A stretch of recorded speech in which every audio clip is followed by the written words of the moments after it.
हम यहाँ पर एक रैखिक समीकरण युग्म लेंगे। रैखिक समीकरण युग्म का मतलब होता है कि दो रैखिक समीकरण, पहला x प्लस 3y बराबर 6 और दूसरा 2x माइनस 3y बराबर 12।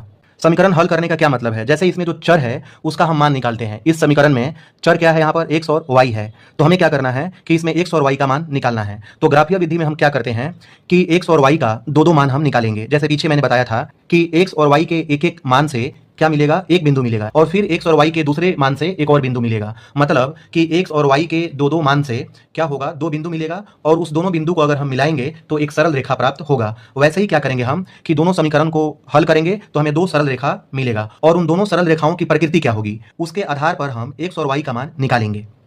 तो यहाँ पर हम पहला समीकरण लेते हैं। पहला समीकरण है x प्लस 3y बराबर 6।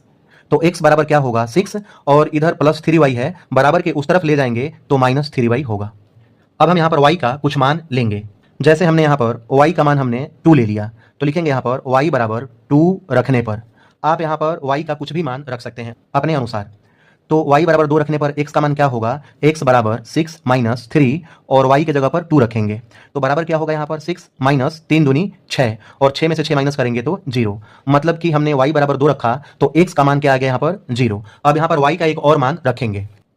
अब यहाँ पर लिखेंगे y बराबर 0 रखने पर y का मान हमने यहाँ पर 0 ले लिया तो x का मान क्या होगा? यहाँ पर 6 माइनस 3y, तो y के जगह पर 0 रखेंगे तो बराबर क्या होगा? 6 माइनस 3 में 0 से गुना करेंगे तो 0 और 6 में से 0 को अगर माइनस करेंगे तो 6। यहाँ पर y का मान हमने 0 लिया तो x का मान हमारा यहाँ पर 6 आ गया।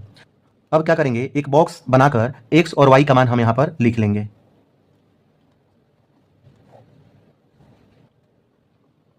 सबसे पहले हमने y का मान 2 लिया था तो x का मान हमारा 0 आ गया था। फिर हमने y का मान यहाँ पर 0 लिया था तो x का मान 6 आ गया था। अब यहाँ पर दूसरा समीकरण लेंगे। दूसरा समीकरण है 2x माइनस 3y बराबर 12। तो 2x बराबर क्या होगा? 12 और इधर बराबर के इधर माइनस 3y है, उस तरफ ले जाएंगे तो प्लस 3y होगा। इसलिए x बराबर क्या होगा? 12 प्लस 3y और बटे में 2। अब यहाँ पर हम y का मान कुछ लेंगे। जैसे y बराबर -4 रखने पर y का मान हमने यहाँ पर -4 रख लिया तो x बराबर क्या होगा? 12 प्लस 3 और गुने में y के जगह पर -4 रखेंगे और बटे में 2 है तो 2 रखेंगे बराबर 12 और प्लस माइनस माइनस और 4 तिया 12 और बटे में क्या आ गया? यहाँ पर 2 आ गया बराबर 12 में से 12 माइनस करेंगे तो 0 और बटे में 2 और बराबर 2 से 0 में भाग करेंगे तो 0। y का मान हमने -4 लिया तो x का मान हमारा यहाँ पर 0 आ गया।